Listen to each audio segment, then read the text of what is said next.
di malam yang tersebar maksiat, di malam kefasikan, di malam berbuat kezaliman, di malam orang muslim banyak yang tidak tahu diri.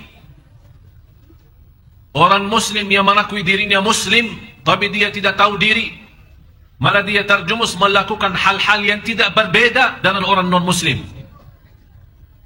Inilah malam yang dinamakan malam tahun baru.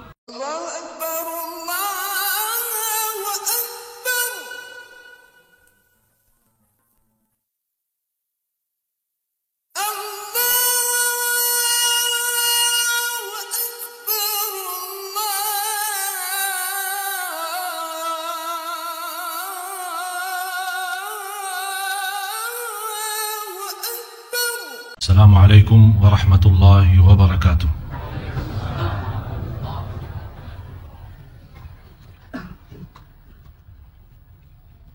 Alhamdulillahi rabbil alamin, wa ashhadu an la ilaha illallah wahdahu la sharika lahu waliyus salihin, wa ashhadu anna sayyidana wa nabiyyana Muhammadan abdullahi wa rasuluhu as-sadiqul amin.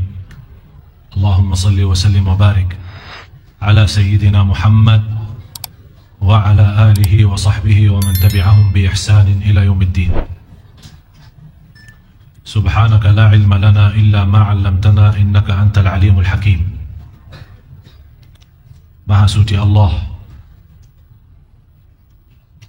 Maha suci Allah, saya tidak memiliki ilmu apa-apa, hanya saja apa yang diberikan oleh Allah subhanahu wa ta'ala. Segalanya milik Allah.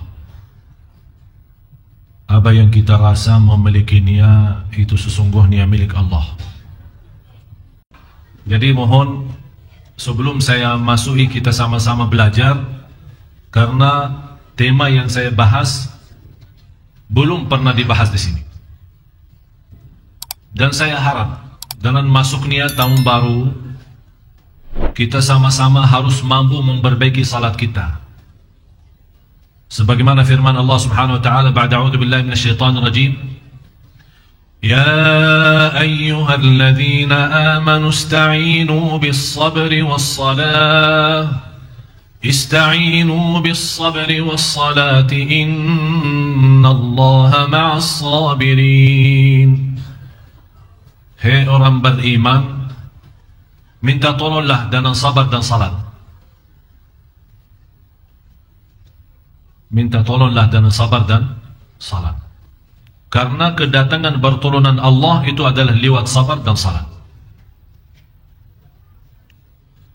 Sebelum saya menyampaikan tema khusus untuk malam ini, ada yang saya perlu sampaikan. Bapak Ibu, sama-sama ucapkan Alhamdulillah.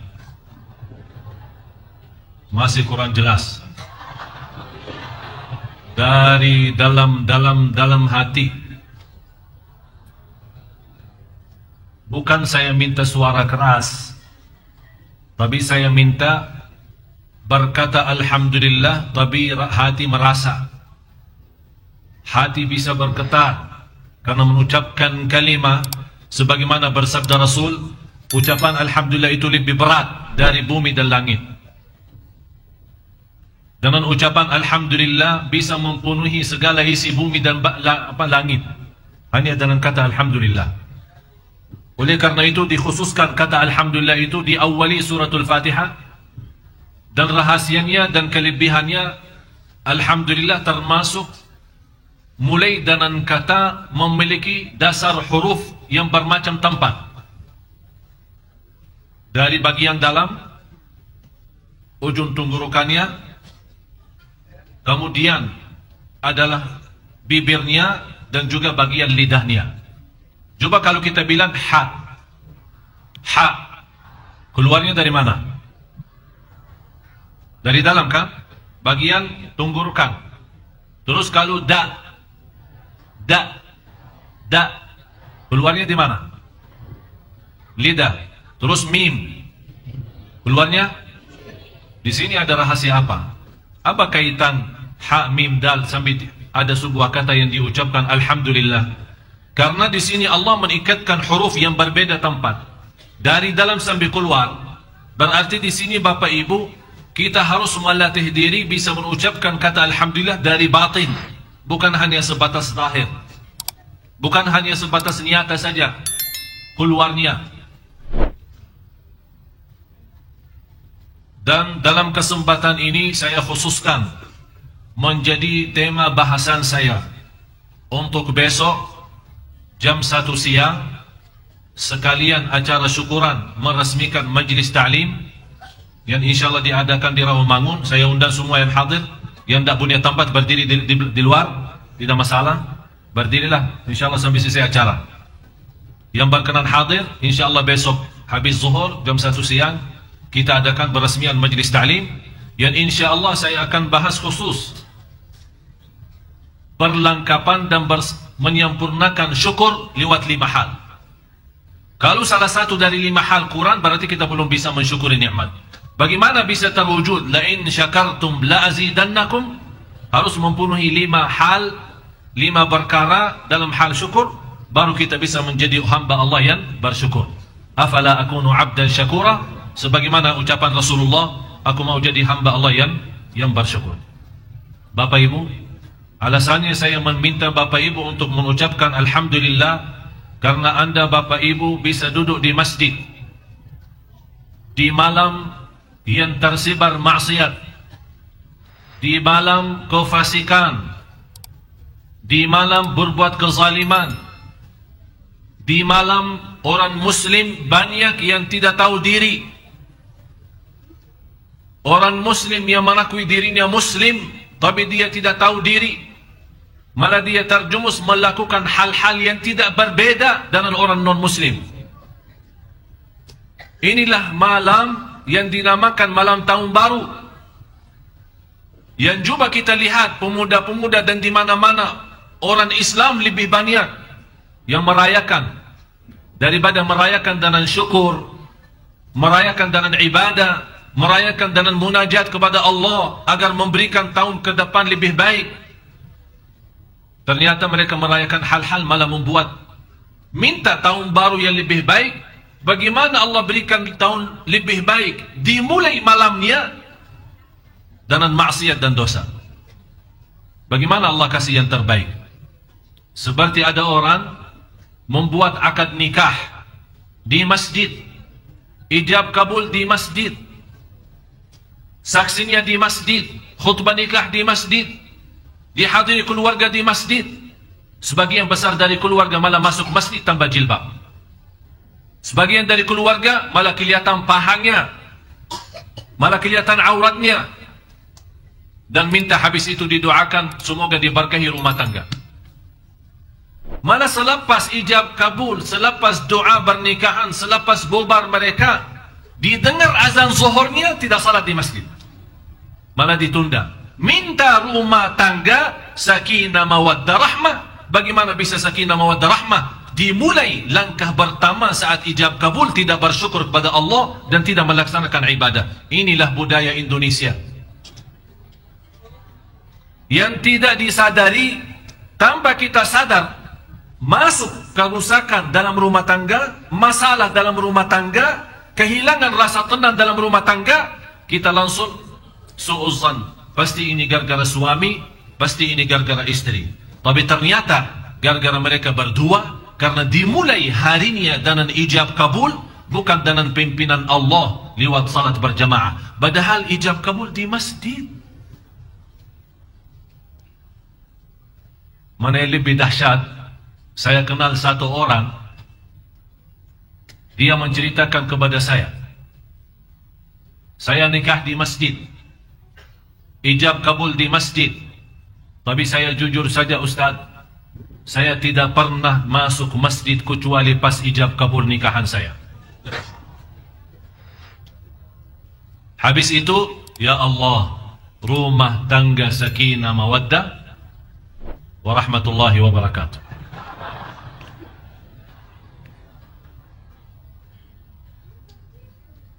Bapak Ibu yang dimuliakan Allah Subhanahu wa taala, nahnu qaumun a'azzana Allah bil Islam, faman ibtagha al-'izzata bighairihi adallahu Allah. Bapak Ibu, kita orang Islam Allah membanggakan kita, memuliakan kita dengan agama Islam. Jadi harus kita bangga terhadap Islam. Dan kita harus tahu diri kita orang Muslim. Jangan menjadi orang Muslim tapi tidak berbeda dengan orang non-Muslim. Ternyata perbedaannya apa? Dia tidak menjalankan Islam sama sekali. Malah dia mengikuti budaya non-Islam.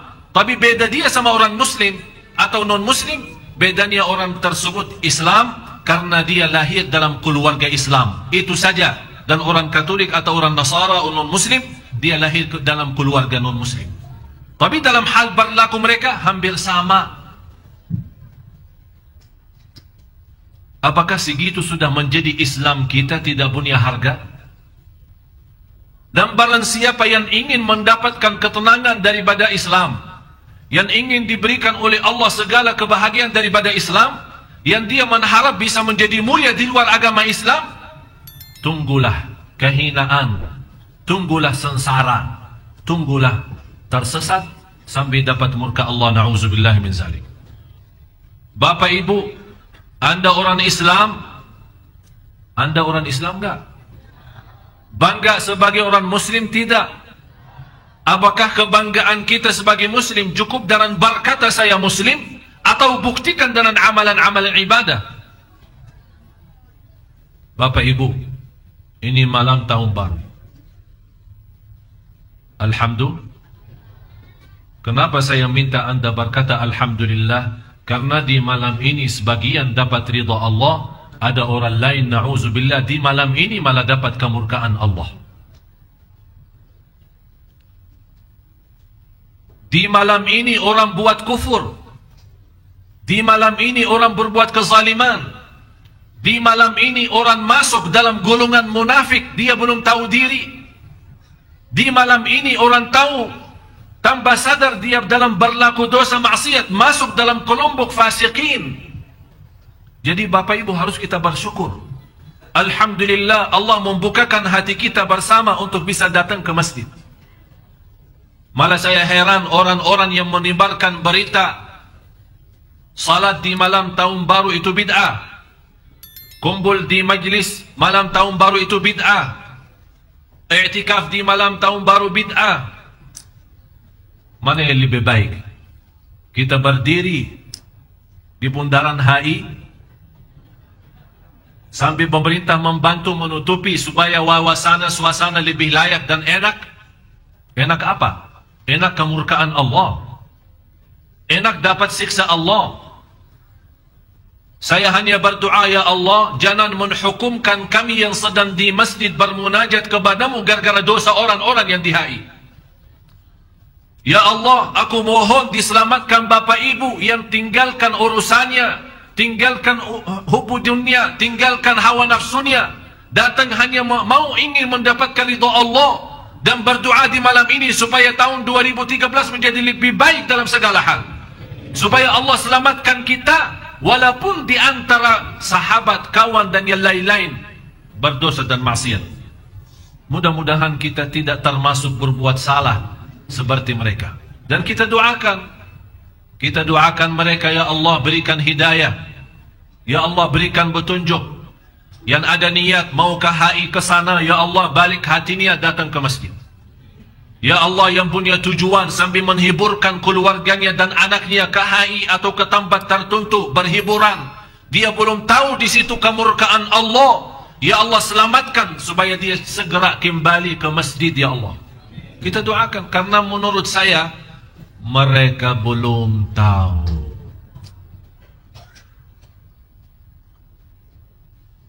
Mudah-mudahan malam ini HI itu kosong, tidak ada orang ke sana. Biar semua polisi dan keamanan yang sudah menyiapkan tempatnya kecewa, tidak ada orang datang. Karena semuanya larinya ke masjid. Semuanya datang mencari ridha Allah. Semuanya di tangan Allah, kita tidak tahu. Tapi yang saya khususkan Bapak Ibu, harus Anda yang bersyukur di malam ini. Allah bukakan hati. Tidak terbayang mau melarikan diri ke tempat maksiat, tapi Anda sudah nawaitu. Dan saya yakin di antara Bapak Ibu yang sudah sebelumnya bermalam-malam jauh hari sudah nawaitu mensiapkan tempat mengajak keluarga dan anak untuk mendapatkan ridha Allah Subhanahu wa taala. Karena kita tidak tahu di antara mana ibadah yang Allah rahasiakan ridha. Kalau di dalam ibadah yang kita usahakan semaksimal mungkin, bisa jadi dapat ridha Allah lewat ibadah tertentu. Kalau sudah kita mendapatkan ridha Allah, beres dunia akhirat. Mudah-mudahan saya mohon kepada Allah Subhanahu wa taala dengan nama Allah yang agung dan mulia, dengan asmaul husna was sifatul ula, mudah-mudahan Bapak Ibu semua yang hadir di malam ini, mudah-mudahan tidak pulang ke rumahnya sambil membawa ridha Allah Subhanahu wa taala. Semuanya masing-masing mudah-mudahan malam ini merasakan kebahagiaan ridha Allah, merasakan keindahan ridha Allah, merasakan kemanisnya ridha Allah Subhanahu wa taala. Irji'i ila rabbiki radiyatan mardiyah. Alhamdulillah. Ya ayyuhalladzina amanu ista'inu bis sabri was salah. Innallaha ma'as sabirin. Kunci dalam segala kehidupan kita tersembunyi dalam sabar dan salat. Ulama menjelaskan tidak ada pahala yang setinggi-tinggi sebagaimana pahala ibadah sabar. Dan sabar itu ada 3 macam. Sabar atas taat. Bapak Ibu datang malam ini namanya apa? Taat, berjuang. Bapak Ibu harap apa?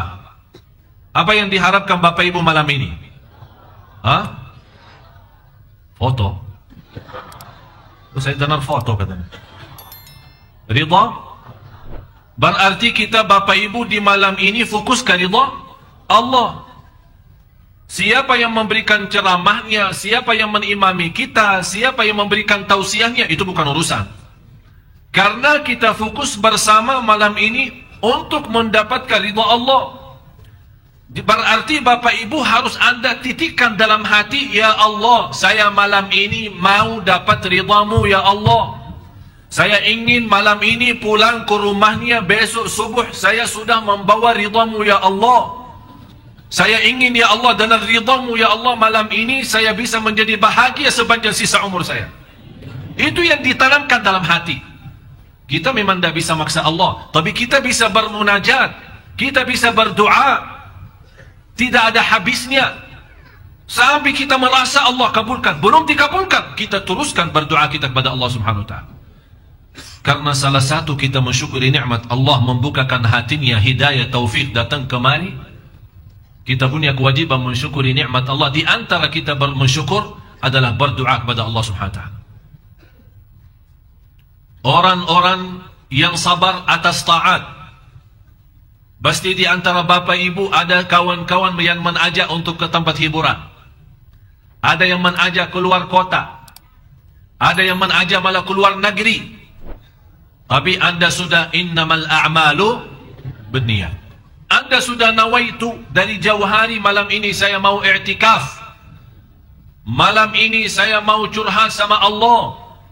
Malam ini saya ingin dipimpin Allah. Malam ini saya ingin dapat petunjuk oleh Allah. 2013 insyaAllah lebih baik. Ini kan semuanya Bapak Ibu kan di tangan Allah. Ini perjuangan Bapak Ibu sambil datang ke sini. Dan saya yakin pertama kali melihat jamaah ramai seperti ini malam ini. Saya sering ikutin i'tikaf Sunnah Kelapa. Ada i'tikaf di BI, ada i'tikaf di Atin, ada i'tikaf di masjid mana-mana. Dan banyak yang mengharapkan dan mengundang dari jauh hari untuk saya mengisi di tempat mereka masing-masing.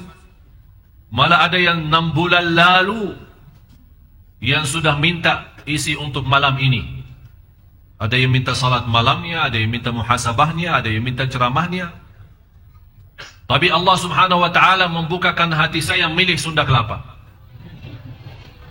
Ini juga menjadi salah satu nikmat bagi kita sama-sama berkumpul di majlis ini. Mudah-mudahan dengan izin Allah kita sama-sama kumpul lagi di surga Allah. Sungguh kita rasa nikmat kalau kita sebagaimana Allah berikan petunjuk, kita bisa merasakan petunjuk itu. Ihdinas siratal mustaqim.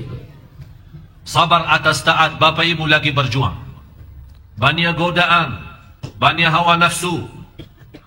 Tapi kita juga perlu sabar atas taat, ini yang pertama. Yang kedua, sabar atas hawa nafsu. Sabar atas maksiat. Nafsu kita mengajak senang-senang. Memang nafsu kita belum senang salat. Nafsu kita belum senang majlis ta'lim. Nafsu kita belum senang menjadi orang salih-salihah. Mau. Semua mau enggak? Mau jadi salih-salihah? Mau jadi ahli salat? Mau jadi ahli Quran? Nafsunya tidak mau. Anda punya keinginan, tapi ini namanya sabar lawan hawa nafsu. Cinta Allah tidak? Cinta setengah mati atau cinta mati? Cinta mati. Berarti Bapak Ibu tidak ada tawar-tawaran soal cinta sama Allah. Betul? Betul? Tidak ada tawar-tawaran. Jadi cinta Allah berarti segalanya. Allah yang utama. Perintah Allah yang utama. Semuanya bagi kita Allah.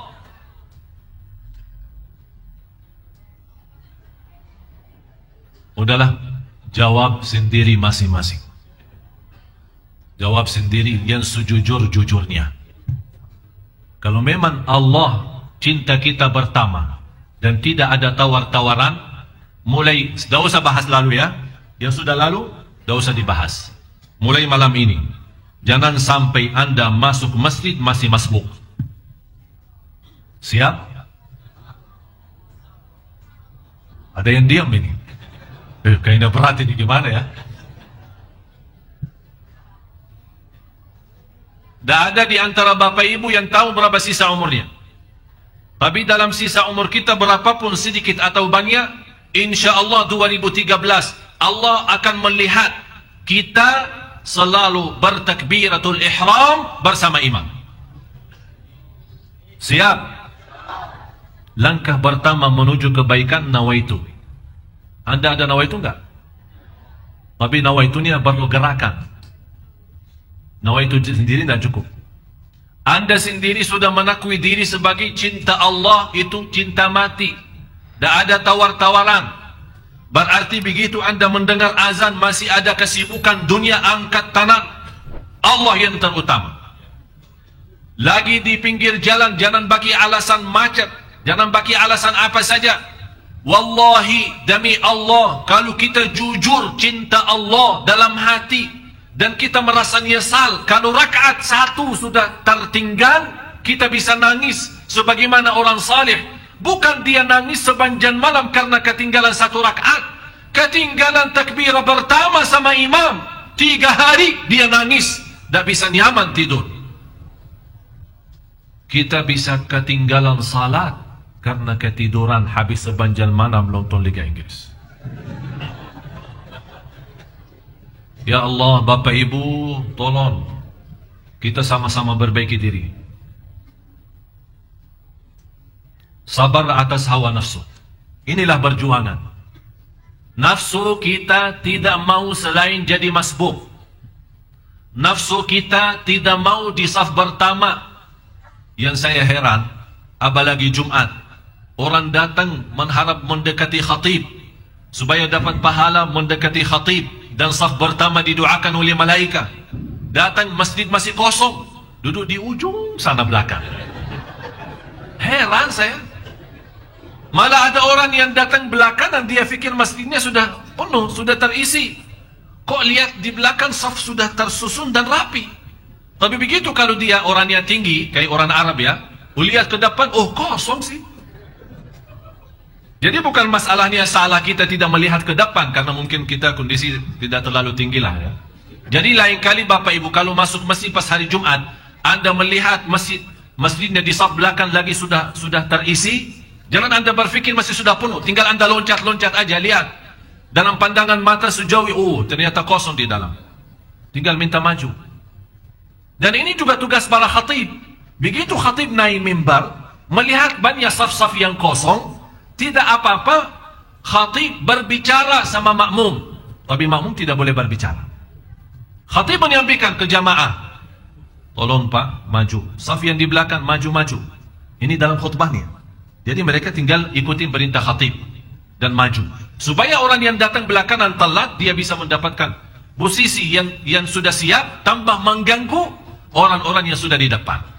Tapi karena kita tidak mensusulkan saf depan, akhirnya orang yang datang melihat ada kosong di depan, akhirnya masuk. Akhirnya kena kakinya kanan, kena kakinya kiri, bisa berantem sama orang, bisa marah sama orang. Orang hanya tengok matanya, apaan ini orang datang telat, udah nyakitin lagi. Akhirnya hilang rasa Jumat, sudah sakit hati. Malah Rasul melarang kita melewati orang banyak lagi di saf-saf. Oleh karena itu jamaah sekalian, hal-hal seperti ini harus kita sama-sama perbaiki. Ini perlu perjuangan seperti ini. Saya yakin Bapak Ibu suka yang baik, suka berbuat baik. Tapi saya harap sama-sama 2013 menuju kepada yang lebih baik. Lebih baik dalam segala ucapan kita, pandangan kita, ibadah kita, majlis kita menjadi lebih sopan, lebih sederhana dalam kehidupannya, lebih halus, lebih tulus, lebih ikhlas. Semua jadi lebih baik. Kalau bisa mempunyai segala amalan kebaikan itu puncaknya, sudah ada lebih daripada itu. Jangan melihat orang tunjukkan dia lebih baik, dan jangan Anda kalah sama orang lain, sama-sama baik. Anda berusaha, wa fi dzalika falyatanafasil mutanafisun, sama-sama berlomba-lomba untuk mendapat yang lebih baik di sisi Allah Subhanahu wa taala. Sabar yang ketiga atas ujian dan takdir. Ini sabar ujian takdir itu perlu bahasan sendiri. Dan di sini bukan bahasan saya soal sabar, titilnya apa, tapi ujung bahasan saya ini mau masuk kepada perintah yang kedua, ista'inu bis sabri was salah. Suratul Baqarah ayat 153. Salah ini, ada orang salat tapi Allah tidak terima.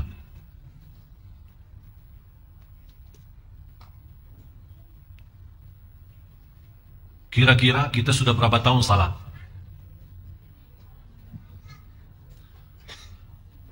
Siapa yang sudah merasa salatnya sudah mantap? Semua punya masalah salat? Angkat tangan yang punya masalah dalam salat.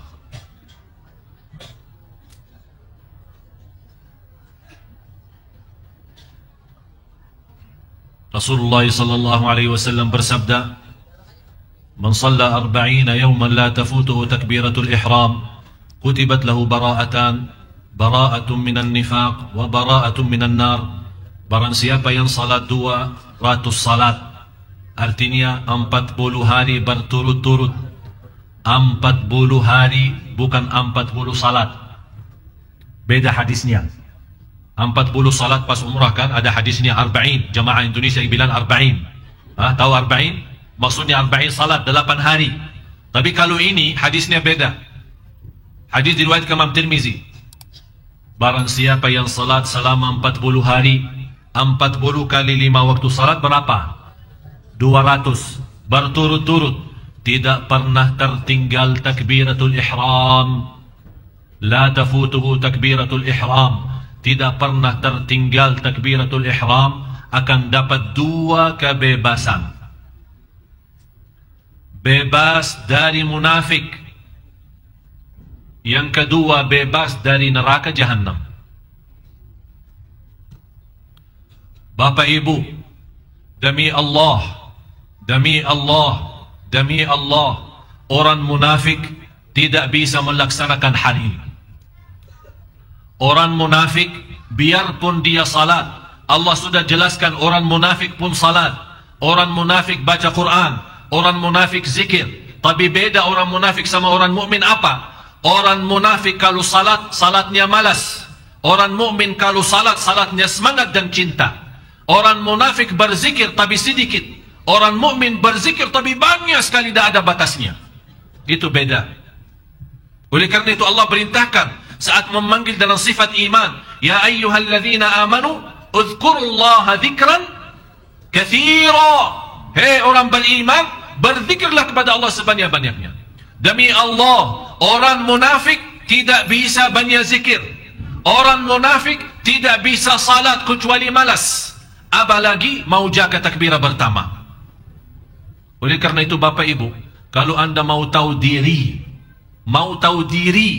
mukmin atau munafik, periksa bagaimana respon Anda dalam hal takbirah pertama.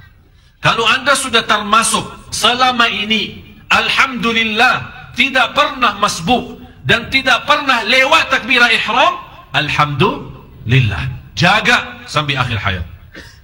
Kalau Anda merasa ada kemacetan karena penyakitnya tinggal takbirah ihram, ada titik-titik hitam munafik dalam hati, segera perbaiki. Kemunafikan tidak bisa diobati di rumah sakit. Tidak ada resep obat.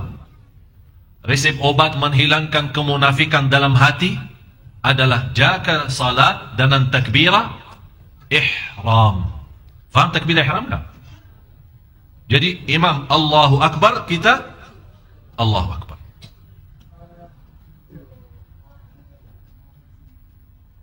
Bermacam manusia 5 dalam hal salat. Saya minta Bapak Ibu perhatiannya. Kira-kira kita di antara yang mana dalam 5 golongan dalam hal salat? Yang pertama, orang salat tapi disiksa oleh Allah.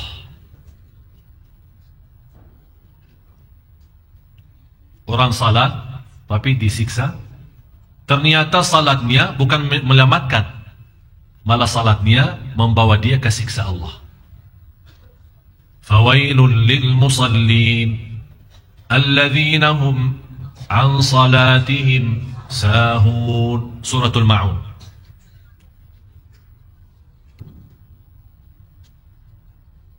Surah 107 ayat 4 sama 5. Saya begitu membaca ayat ini, sebenarnya saya bersyukur, walaupun ada rasa takut. Bersyukur kenapa? Karena di sini Allah sebutkan alladzina hum an salatihim sahun, bukan fi salatihim sahun. Iman beda jauh. Kalau Allah bawakan fi, fawailul lil musallin alladzina hum fi salatihim sahun, berarti kita semua termasuk saya masuk dalam ancaman ini. Maksudnya apa fi? Alladzina hum fi salatihim sahun, yang lalai dalam salat akan disiksa oleh Allah. Pertanyaan saya, kita lalai dalam salat enggak? Sering. Ini ibu-ibu bilang sering. Tapi alhamdulillah Allah tidak bawakan fi, karena Allah tahu manusia. Tapi Allah bawakan an salatihim. Abdullah bin Abbas radhiyallahu anhu menjelaskan tafsirnya ini an. Apa bedaan sama fi itu? Ternyata kata beliau, alladzina hum an salatihim sahun adalah salat orang munafik yang suka nunda-nunda salat. Begitu sudah mendekati habis waktu, dia kaget. Ya Allah, mau habis waktunya, segera dan cepat ambil wudu dan segera dan cepat selesai salatnya supaya tidak habis waktu. Intinya salat tanpa rasa apa-apa. Allahu Akbar, Assalamualaikum warahmatullah. Yang dia sadari Allahu Akbar sama salam, di antaranya tidak ada, nol. Dan banyak yang seperti ini. Saya lihat banyak masuk ke masjid hampir jam 6. Berarti sebentar lagi maghrib ya. Ternyata dia belum asar. Begitu dia masuk ke masjid, saya perhatiin, saya pikir pertama baik sangka, harus baik sangka. Begitu dia salat, saya sambil pandangan saya, ini salat apaan ini? Jangan-jangan lagi olahraga tapi salah tempat. Begitu dia salat, Allahu Akbar, belum lama ya, belum lama sudah rukuk, sudah sujud. Begitu dia mau tahiyat pertama, saya pikir tahiyatul masjid. dia bangun lagi, salat 2 rakaat. Jadi teruskan 4 baru salam. Tidak lebih dari 2 menit. 4 rakaat. Habis itu diangkat tangan. Dan saya begitu dekatin, saya tegur beliau. Maaf, enti berdoa apa? Ya Allah, terimalah salat ana.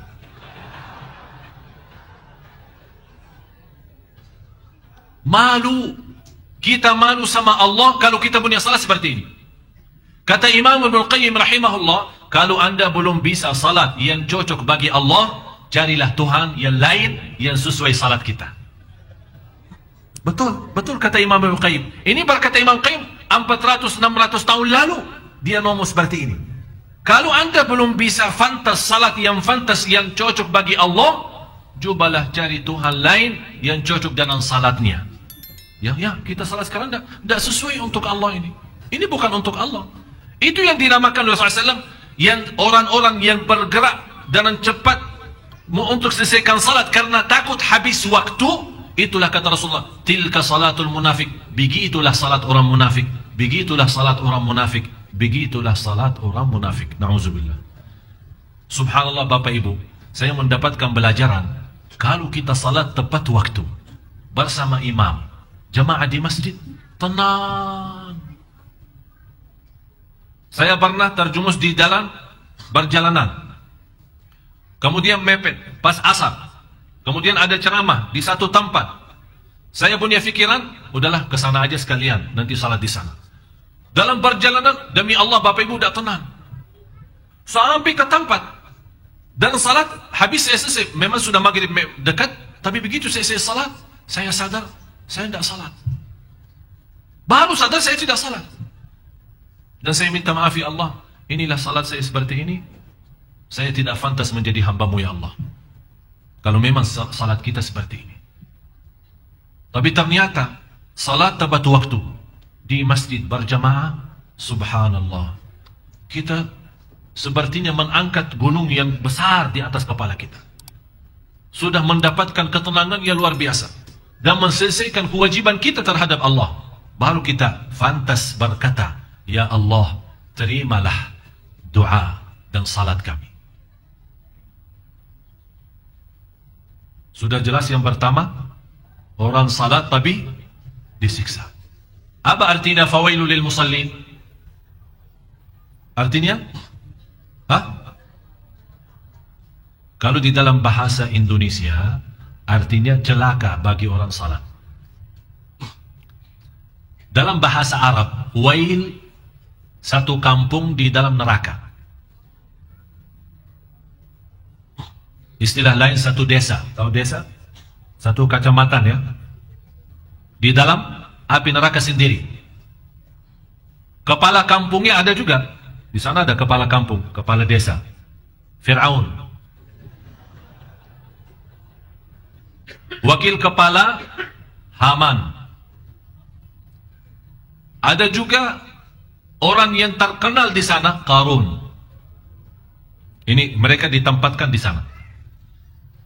Tempat itu khususan VIP. Untuk siapa?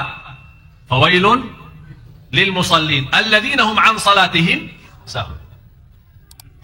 Neraka Jahannam yang saya kaget waktu saya membaca satu hadis, saya heran. Neraka Jahannam sendiri berlindung kepada Allah dari ancaman wail sendiri. Padahal wail di mana? Di dalam neraka. Panasnya 7 kali lipat daripada api neraka sendiri. Ini ruang VIP. Ini bagi orang salat yang sahun, yang sebagaimana saya jelasin sifatnya. Bapak Ibu, bagaimana orang muslim tapi tidak salat? Kalau orang yang salat tapi salatnya ya selalu tidak tepat waktu, suka gabungkan tanpa alasan, sebentar mau habis ini masuk ke ini, ketiduran salat subuhnya, tapi dia tetap jaga. Ini sudah termasuk dalam ancaman ini. Bagaimana orang yang tidak salat sama sekali? Na'udzubillah. Yang kedua, orang salat tapi dihisab oleh Allah. Dia selamat dari ancaman fawailun lil musallin. tapi belum mantap salatnya, dihisab. Seperti apa? Siapa mereka? Mereka adalah orang-orang yang tidak sempurna wudunya, yang tidak menjaga rukun-rukunnya, yang tidak mempelajari wajib-wajibnya. Dia salat ikut-ikutan. Dan di dalam salat, kalau dia Allahu Akbar, hilang. Tidak tahu kemana. Sebentar di mall, sebentar di rumah, sebentar di Tanah Abang, sebentar naik busway, sebentar bayanan umroh, sebentar ingat masalah rumah tangga. Pokoknya kalau dia sudah Allah, sebelumnya dah ada, santai aja, belum takbir kan? Begitu dia Allahu Akbar, udah masuk. Sepertinya dia lagi meeting dalam salat. Semua masalah dia mau selesaikan dalam salat. Belanja di Tanah Abang, urusin belanjaan istrinya, fikirin jemputan anaknya, semuanya dalam salat. Begitu dia selesai, ditanya, apa yang dibaca imam tadi? Imam ya? Sebenarnya saya sudah dengar bacaannya, tapi saya belum Quran hafal. Jadi ayatnya saya Quran, tapi saya tahu itu Quran. Ya memang Quran, masa dia mau baca? Ya jelas dia baca Quran, masa dia mau baca selain Quran?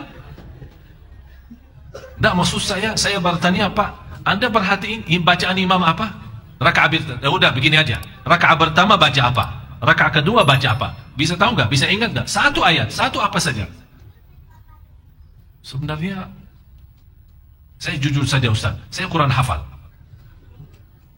Saya sepertinya pernah mendengar ayat ini, pernah, tapi kok hilang gitu.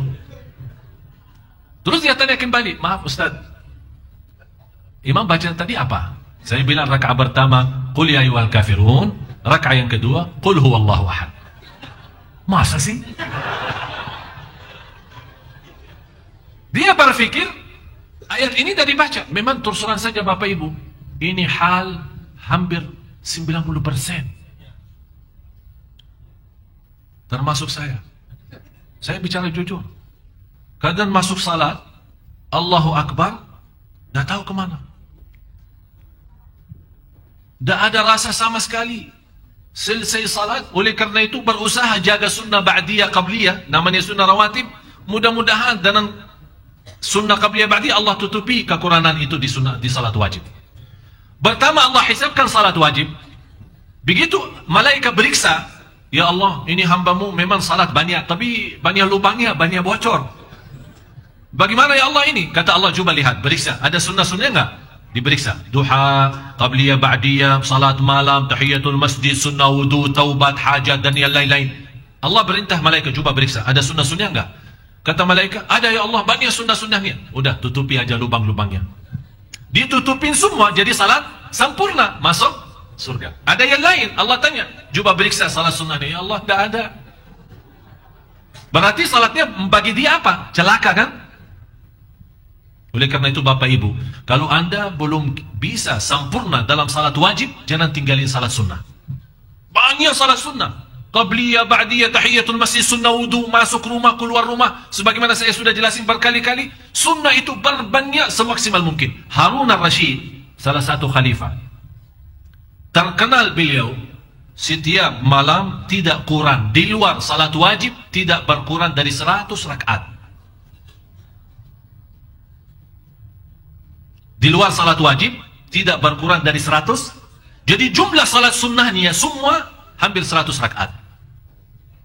Jadi sayang sekali kalau Bapak Ibu hanya terhitung Anda punya salat wajib saja. Sayang. Mudah-mudahan salat wajib sama sunnah. Harapan saya sesuai hadis Rasulullah, dan sunnah-sunnah Allah sempurnakan kekurangan kita dalam hal dan salat wajib. Tapi seperti ini, yang tidak sempurna wudu, yang tidak sempurna rukun dan wajib, akan dihisab oleh Allah.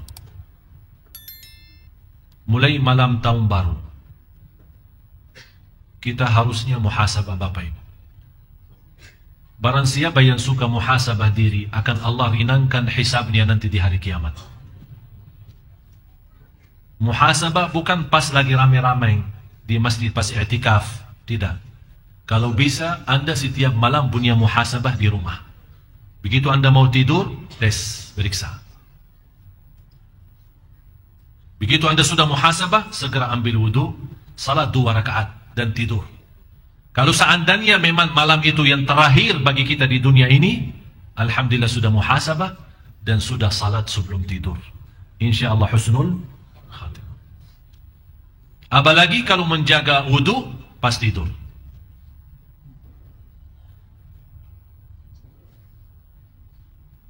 Jadi tolong diperiksa soal salat kita. Yang ketiga, salatnya mampu menghapus dosa. Sekarang Bapak Ibu harus pahami dalam 5 golongan ini, tidak semua salat bisa dapat pahala. Harus pahami itu ya. Tidak semua salat Anda bisa dapat pahala. Tidak semua salat Anda bisa mendapatkan ampunan. Tidak semua salat Anda bisa dihisab, dan tidak semua salat Anda bisa disiksa. Jadi semua ada apa? Turutannya, bagaimana sistemnya. Yang disiksa sudah saya jelasin. Fawailun lil musallin. Yang dihisab oleh Allah sudah saya gambarkan.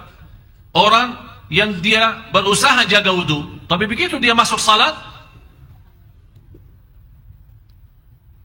malah saya pernah masuk masjid, di samping saya ada orang salat tahiyatul masjid ini. Allah, dia hampir sama saya. Allah, tapi dia suaranya agak kencang sedikit, jadi saya bisa dengar suaranya. Begitu dia habis Allahu Akbar, tahiyatul thayyibatul mubarakatuh, saya kaget. Habis itu dia lepasin tangannya. Sepertinya saya bilang, saya dalam hati saya pas lagi salat, alhamdulillah sudah sadar. Dia sudah sadar, pas takbirah ihram, dia lupa, dia lagi berdiri, dia fikir tahiyat. Dia mengganti doa iftitah jadi tahiyat. Tapi ternyata Bapak Ibu, pernah satu hari terjadi sama saya peristiwa yang sama. Allahu Akbar, tahiyatul thayyibatul. Langsung pas saya ingat, sudah selesai tahiyat, sudah sampai asyhadu an la ilaha illallah wa asyhadu anna muhammadan, baru saya ingat. Kalau orang itu yang tadi ternyata lebih baik, ingat cepatan. Tahiyatul thayyibat sudah baru ingat. Kalau saya sudah selesai tahiyat baru ingat. Ternyata itu juga penaruhnya dosa. Barangkali saya ada salah sama istri saya, jadi begini salah saya begini. Tapi subhanallah, bahagia seorang yang bisa punya salat. Paling tidak ini yang ketiga, lewat salatnya bisa diampuni Allah dosanya. Seperti apa itu? Sempurna wudunya, sempurna rukun-rukun dan wajib. Begitu dia masuk salat, dia sibuk dalam salat lawan hawa nafsu dan syaitan. Syaitan was-was dari sebelah kiri, dari sebelah kanan, menggoda bermacam-macam. Sepertinya dia merasa, saya kuntut belum? Batal wudu belum? Banyak digoda oleh setan, tapi tetap dia perjuangkan. Tetap saya masih wudu, masih jaga wudu. Ini hanya was-was, ini bukan kuntut, bukan suara, bukan bau, bukan apa-apa. Teruskan. Tapi hilang sebentar, datang sebentar. Hilang sebentar, datang sebentar. Dalam perjuangan ini, Allah tidak memberikan pahala salatnya karena belum sempurna. Tapi Allah berikan ampunan karena dia berjuang. Berjuang apa? Lawan was-was, lawan syaitan, lawan hawa nafsu, lawan fikiran. Dan salah satu Bapak Ibu yang membantu Anda bisa lawan was-was dan fikiran, pertama, saat Anda merasa was-was, kerasin suara bacaannya. Yang cukup untuk didengar oleh telinga sendiri. Anda merasa sekarang was-was ya, merasa hilang salatnya, kemana gitu. Langsung Anda, Bismillahirrahmanirrahim. Alhamdulillahirrahmanirrahim. Ar-Rahmanirrahim. Kerasin suara. Dan rasakan dalam kalbu. Dan jangan biasakan diri setiap Anda rasa was-was, tutupi mata. Jangan menjadi hal itu biasa. Nanti lama-lama tidak bisa khusyuk kecuali tutup mata. Dan Rasul melarang kita lagi salat menutupi mata. Yang kedua, yang membantu kita bisa menghadirkan diri kita dalam salat, selain kerasin suara dalam bacaan, ganti-ganti ayat yang kita baca. Jangan qulhu mulu. Rakaat pertama qulhu, rakaat kedua qulhu, dan seterusnya qulhu sampai mati. Ini yang membuat kita apa? Tidak merasa nikmatnya salat, karena saat kita baca qul hu sebenarnya bukan kita yang baca, otak bawah sadar yang baca. Karena sering kita baca, otomatis sudah terekam di sini. Akhirnya dia keluar secara otomatis. Sudah faham? Jadi ganti, pas lagi salat Anda rasa was-was. Rakaat pertama ini ya, habis Al-Fatihah. Yasin wal Qur'anil Hakim. Hafal 2 ayat. Allah. Di rakaat yang kedua, lari kemana gitu. Idza waqa'atil waqi'ah, laysa liwaqa'atiha kadhibah. Lillahi ma fis samawati wa ma fil ard. Wa in tubdu ma fi anfusikum aw tukhfuhu hasib. Bukan dalam satu rakaatnya. Tapi maksud saya, usahakan pindah-pindah setiap Anda dalam satu rakaat. Misal rakaat pertama baca ayat tertentu. Di rakaat yang kedua pindah ke ayat baru lagi yang Anda hafal.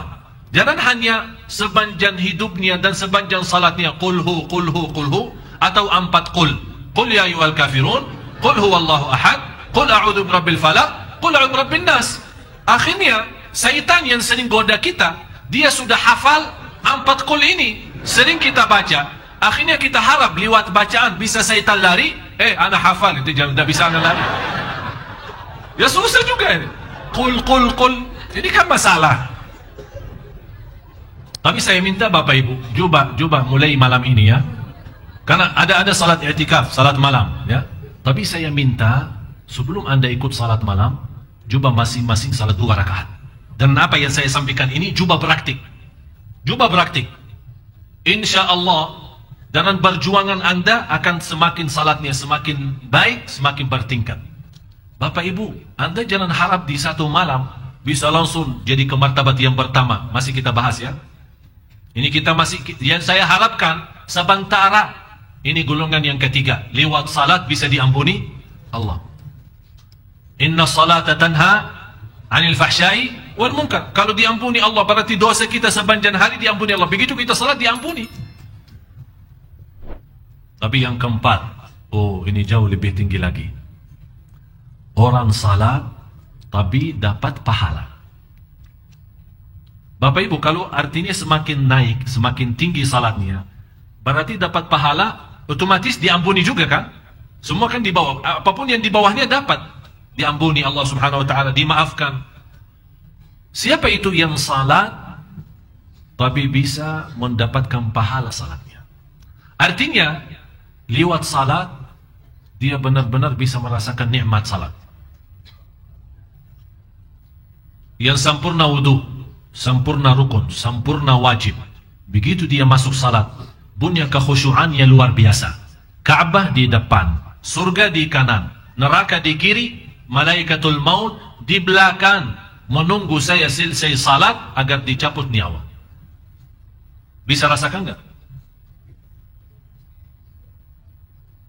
Sebagaimana firman Allah Subhanahu wa taala suratul Mu'minun surah 23. Dari ayat 1 sampai 11. Bapak Ibu, tolong tuliskan. Suratul Mu'minun, surah 23, dari 1 sampai 11. Itu yang kita harapkan. Qad aflahal mu'minun alladzina hum fi salatihim khashi'un. Di sini Allah jelaskan fi salatihim. Beda sama an salatihim. Bapak Ibu, yang tidak bisa di martabat yang keempat ini, ada satu yang bisa membantu Anda semua, adalah doa. Kalau Anda berduli, mau betul-betul menikmati khusyuk dalam salat, Anda berdoa kepada Allah. Ada seorang salih berkata, aku mujahadah diri lawan waswas dan syaitan selama 20 tahun. Alhamdulillah habis itu saya berhasil menikmati khusyuk dalam salat selama 20 tahun kemudian. Berarti Bapak Ibu, jangan putus asa. Jangan Anda baru sekali salat, ya Allah ternyata khusyuk susah juga. Tetap berjuang. Kalau memang tidak bisa mendapatkan martabat pahala, paling tidak diampuni Allah.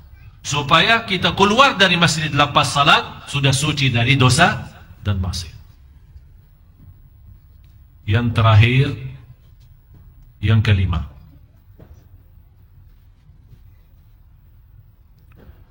Orang salat, tapi dengan salatnya dia termasuk orang terdekat kepada Allah.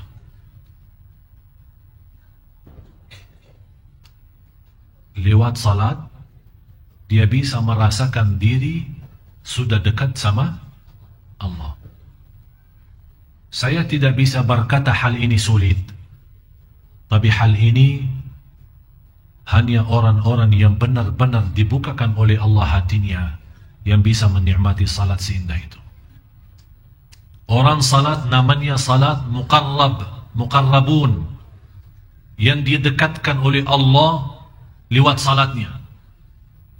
Jadi benar-benar dia datang begitu mendengar azan. Bukan hanya mendengar azan, malah saya pernah membaca salah satu sejarah, salah satu ulama Ahlus Sunnah. Di dalam biodata sejarah beliau, 70 tahun tidak pernah masuk ke masjid sesudah azan. Tidak pernah mendengar azan di luar masjid selama 70 tahun. Artinya apa? Dia mendengar azan di dalam, berarti 70 tahun dia jaga salat di masjid, sudah dia di masjid standby sebelum azan. Ini seperti mereka yang Allah kasih kelebihan posisi terdekat kepada Allah lewat salat. Inilah salat seperti salat mereka, tidak perlu doa. Begitu dia salat punya masalah, Assalamualaikum, selesai salat, Allah selesaikan masalah. Begitu dia punya hutang ingin dilunaskan, begitu dia melarikan diri kepada salat, ya ayyuhalladzina amanu, dia membuktikan lewat salat yang mendekatkan dirinya kepada Allah. Ista'inu bis sabri was salat. Begitu dia salam, lunas utangnya. Sampai sahabat Rasul kekurangan makanan di rumah, dia salat 2 rakaat, Allah isi rumahnya makanan. Salat seperti apa? Yang jelas bukan seperti salat kita. Yang jelas betul bukan seperti salat kita. Salat mereka, begitu Allahu Akbar, mereka sudah merasakan dirinya di alam lain. Inilah salat mereka yang bisa tembus sampai ke langit yang ke-7, bertambu dengan cahaya Allah di atas. Cahaya salat mereka langsung bisa sambung dengan cahaya Allah di langit yang ke-7. Begitulah mereka merasakan keindahan dan kenikmatan yang luar biasa. Begitulah mereka dipimpin oleh salatnya dalam kehidupannya. Murah rizki, tenang, sempurna iman, khusyuk, nikmat, mulia akhlak, kemana saja dalam lindungan Allah Subhanahu wa ta'ala. Tapi ini kembali kepada apa? Supaya kita bisa mendapatkan salat seperti ini, harus kita bisa membiasakan diri, segala sesuatu kita kembali kepada salat. Lagi sakit hati, sebelum anda cerita sama siapa-siapa, lagi sakit hati, atau tuliskan statusnya di dalam BB, aku lagi stres. Alah baca, dalam BB saya ada 498 yang ikut dalam grup BB saya hampir lebih dari separuh dari mereka statusnya aneh-aneh.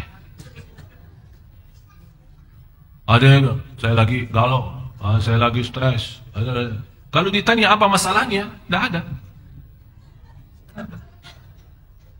Tidak ada yang mau nikah sama saya. Itu jadi masalah.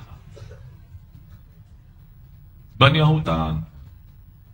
Tapi ternyata kalau kita periksa masalah itu, rata-rata masalah itu yang muncul itu gara-gara tangan kita, bukan karena Allah. Semua gara-gara tangan kita.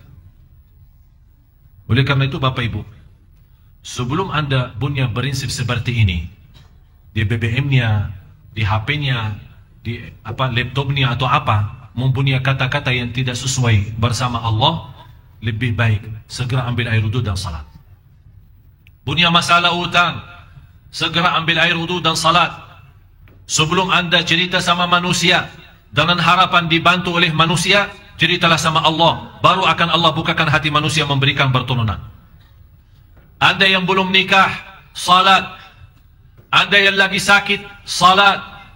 Anda yang merasa tertutup perjalanannya, salat. Kunci membuka bumi dan langit, salat. Ista'inu. Allah di sini memerintahkan minta tolong lewat salat. Ista'inu bis sabri was salat. Orang istri dan suami yang sudah lama menikah sampai saat ini belum memiliki keturunan, salat. Sebelum anda berikhtiar, berobat sana sini, salat. Bapak ibu, salat itu segala. Salat itu kita buka pintu Allah langsung tanpa protokol.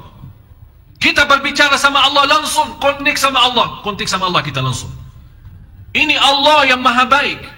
Ada seorang ibu kemarin SMS panjang lebar, curhat sambil nangis, dan dia minta, saya mau telepon Syekh. Saya balas, mau telepon apa? Mau curhat. Sudah saya baca SMS-nya. Saya sendiri sudah ikut, habis baca SMS-nya ikut juga pusing kepala. Tapi ibu dah usah telepon. Ibu itu curhat sampai dia menjelasin keadaannya. Syekh, sampai saya SMS ini lagi nangis. Sampai di sini sampai saya bisa terbayang seorang ibu yang lagi curhat, terbayang kondisinya, dia lagi duduk sambil nangis-nangis. Dia sudah jelasin, saya lagi nangis ini. Ambil mau nangis darah, bukan air mata lagi. Begini SMS-nya. Saya bilang, subhanallah, saya manusia biasa bisa terharu. Saya manusia biasa ikut pusing. Saya manusia biasa ingin bantu. Bu, saya balas SMS-nya. Curhat tidak beda jauh, sama dengan curhat ini. Sampai saya bisa nangis, curhat sama Allah sana. Jauh Allah lebih baik. Allah maha mendengar, Allah maha melihat. Dan saya menceritakan satu. Ada seorang, guru saya menceritakan peristiwa terjadi di depan mata guru saya. Dia masuk Masjidul Haram, waktu umrah. Bertemu di hadapan Ka'bah ada seorang dari Yaman, berdoa kepada Allah. Tapi yang menarik perhatian, guru saya tertarik perhatian dalam cara doa orang itu. Nangis, tangannya panjang sampai ke atasan. Seolah-olah dia mau megang langitnya. Saking betul-betul lagi butuh dan perlu. Berdoa, tidak ada habisnya. Orang kesana kemari tidak ada perhatian. Hanya fokusnya ke doa. Guru saya melihat keadaan ini. Oh, ini kayaknya ada sesuatu ini. Saya duduk di belakang. Berhati. Doa terus. Sampai sepanjang waktu. Tak berhenti-berhenti. Dan nangisnya sampai didengar oleh guru saya doanya orang itu. Ya Allah, saya tidak akan berhenti berdoa dan tidak akan keluar dari Masjidul Haram ini sampai engkau kabulkan. Ini sekarang selesai masalah saya. Betul-betul dia sudah lemparkan diri. Ya Allah, saya tidak bisa kemana-mana. Dan saya tidak mau dan tidak akan keluar dari masjid ini. Dan saya tidak akan turunkan tangan saya sampai engkau kabulkan. Terus sampai nangisnya. Guru saya melihat, ini doanya kayaknya butuh banget ini. Betul-betul lagi stres. Ini masalahnya. Ternyata Bapak Ibu, hikmah dari cobaan dan ujian, pas kita lagi di puncaknya stres ya, pas doanya bagaimana? Pas doa bagaimana? Biasa aja atau luar biasa? Allah senang ya luar biasa tuh.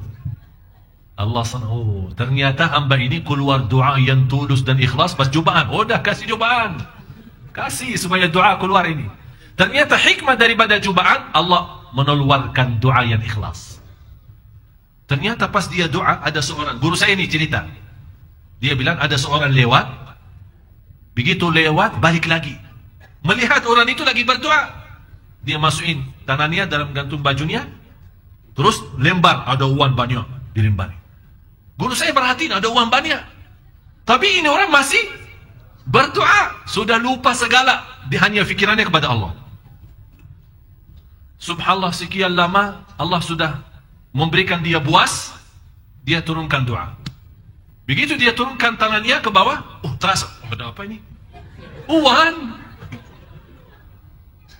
Langsung nangis dan doa lagi.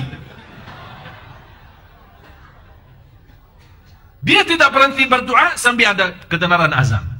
Guru saya perhatiin. Begitu dia bangun, mau bergerak, mau kemana? Langsung kata guru saya, ini ada ilmunya ini. Langsung dia megang sama dia. Mau kemana ini? Sini, saya mau belajar sama antum. Ada apa sih? Ada masalah. Terus, saya berdoa terus sama. Sudah Allah kasih hajatmu? 3 kali lipat. Dikasih 3 kali lipat. Bapak Ibu, demi Allah, tidak ada yang lebih baik sama dari Allah. Cuman kita belum bisa berdoa. masalah sama kita, bukan masalah sama Allah. Allah memiliki dunia dan segala isinya, semuanya milik Allah. Allah bisa dengan kekuasaannya dan perintah kun fayakun, semuanya manusia datang memberikan pertolongan. Semua manusia dan makhluk akan tuntut untuk membantu kita. Ini Allah. Jamaah sekalian, harus kita sadar, kita berhubungan sama Allah, salat karena Allah, bermunajat kepada Allah, bertawakul ala Allah. Harus kita tahu Allah maha baik, Allah maha kasih sayang, Allah maha adil. Allah lebih kasih sayang daripada ibu kepada anaknya. Apakah anda terbayang bagaimana rasa kasih sayangnya ibu kepada anak? Terbayang enggak? Tidak akan dia mampu istirahat belum istirahat anaknya. Belum dia mampu tenang kalau belum tenang anaknya.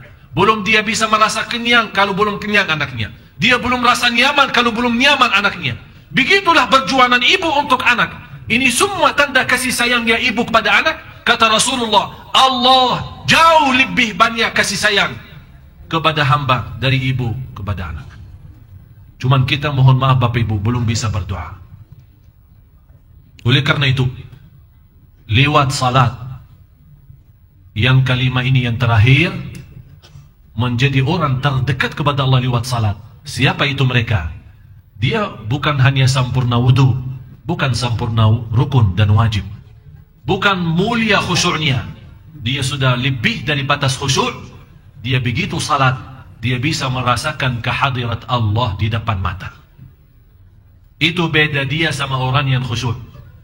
Dia bukan hanya mampu khusyuk, ini khusyuk sudah menjadi hal biasa bagi dia.